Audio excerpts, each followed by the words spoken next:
Hello, my name is Dr. Ruthie, or Dr. Ruth Newstifter if you want to be formal. I'm a professional sexuality educator. I blog over at exploringintimacy.com, and I'm also the author to The Nice Girl's Guide to Talkin' Dirty, which just came out this summer and is available all over the place and online. I would love to hear your questions on sex and relationships, since that is what I am here to answer, thanks to the good folks at funwares.com. If you want to send me a question, you can send it to AskDrRuthie, AskDrRuthie at funwares.com, or you can also send it to me on Facebook or Twitter using the information on either side of this video. All right, let's see what question we have. This one came in through email. Is it dangerous to have sex during her period? I'm a guy. I'm kind of turned on by it, but I'm afraid it's gross or will hurt her. That is a fantastic question. And from my professional perspective, go ahead and ask her how she feels about it and if it's okay with her. Sex during her period can be a wonderful thing for her, especially if she has cramps or just general not feeling goodness, but is turned on or is interested in that kind of connection that comes from sex. Stimulation and orgasm can really help with the cramps and discomfort, and it's just a great time to pamper yourself and feel better anyway. If it happens to turn you on, discuss that with her and see how she feels about it. There's nothing innately gross about having sex during her period. She may not like it or may not like the idea, but that's a conversation that you'll have to have with her. You can even start it by saying, I've heard that some women really like to have sex in their period because they're more turned on, or it's wetter, or it really helps with cramps. Is this something that you ever wanted to try? Because I'd be interested in it if you are. And if she goes, no way, that's disgusting, you can be like, okay, just cool, just thought I'd ask. And if she's like, maybe, or maybe she'll be like, thank goodness that you asked. I have been wanting to do that. So any of those answers could happen, and it's a good way to communicate with her.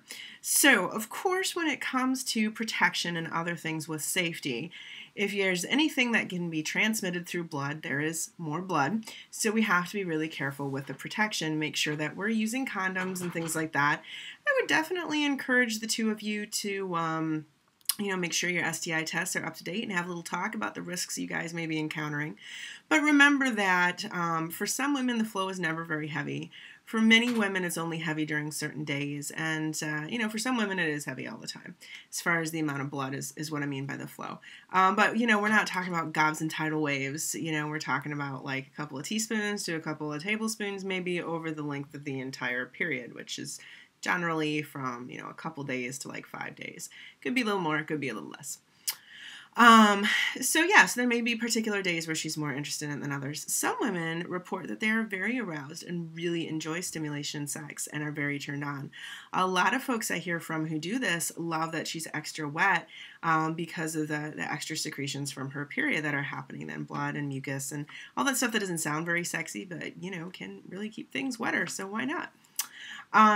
You can be using gloves, you can be using condoms, and just get yourself like a really nice, fluffy, dark red bath sheet size towel, like a big one, and put it down over the bed. If you're really worried about a lot of mess, you can always use two, but I would think that one nice, good, fluffy towel should be just fine. And then if it stains, nobody will notice the difference. Toss it in the wash, and then you're all set. And the bed is protected, and you can wipe your hands off on the towel or whatever, wipe yourself off with the towel, whatever, and you have a towel that's the same color anyway, so we're all just fine with keeping it clean like that. You may still need to use lubricant. Just because things are wetter doesn't mean that lube is a bad idea. We can always enjoy it. Some women, their body is a little more sensitive, during that time of the month, so it may be that she likes certain touches better than others. Some women do not want their cervix stimulated when they're having their periods or at other particular times of the month. Some women do. Some women could notice the difference either way. So explore around a little bit and notice like what's different and what's not, what kind of touches and stimulation she likes. I also want to toss in there that although you said the word sex, that doesn't just have to mean intercourse. So I don't want to imply that sex is just intercourse, and that's the only kind of sex that there is. We can also be enjoying oral sex, manual sex, all sorts of different kinds of sexual activities for each other, right? Masturbation, sex toys, all those sorts of things. Same rules with protection, gloves, condoms, all that good stuff that you would want to be using anyway. if there's a tampon, then we don't want to insert anything into the vagina. The string can get jammed in there. It can be uncomfortable. The tampon doesn't get lost per se, but it may end up a little deeper in there and you can't find the string and then somebody has to help you, whatever. The body is not like cavernous. The vagina doesn't, open into the uterus. The opening is super, super, super tiny, like the head of a needle tiny. So the tampon is not going to get shoved up there. So it just means that it got like really saturated and you can't find the strings. So you have to kind of hunt around and find it. But still, we don't want to do that. We don't want to mess with that. So if she wants to be using some sort of menstrual, product at the same time as any kind of penetrative sex, there's natural sea sponges that some women use for menstruation and absorbing it. And there's also these they call them wet tampons, but they're nothing like the thing on a string. They're basically a little artificial sponge.